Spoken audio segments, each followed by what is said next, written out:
America के पांचवी पीढ़ी के दो सबसे बड़े हथियार बिना किसी युद्ध के हार गए। आपको यह सुनकर आश्चर्य होगा, लेकिन यही सच है। अमेरिका जो कि भारत को रूसी हथियारों का विकल्प देने का वादा करता है, लेकिन अमेरिका खुद अपने ही टेक्नोलॉजी में फंस के रह गया।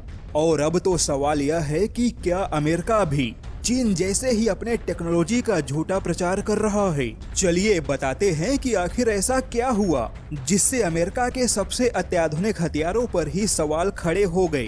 दरअसल खुद अमेरिकी वायुसेना ने यह खुलासा किया है कि इसी महीने के 6 तारीख को अमेरिका का एक और F-22 रैप्टर हादसे का शिकार हो गया और इसी के साथ अभी तक पूरे 9 F-22 हादसे का शिकार हो चुके हैं। वहीं बात करें अमेरिका के एक और सबसे अत्याधुनिक फाइटर जेट F-35 की, तो अभी तक पूरे 29 F-35 हादसे का शिकार हो चुका है। यानी कि बिना किसी युद्ध के, बिना किसी चुनौतियों के अमेरिका के सबसे अत्याधुनिक पांचवी पीढ़ी के फाइटर जेट दुर्घटनाग्रस्त हो रहे हैं। और अमेरिका हर बार पायलट की गलती बताकर अपने तकनीकी नाकामी को छुपाने की कोशिश करता है।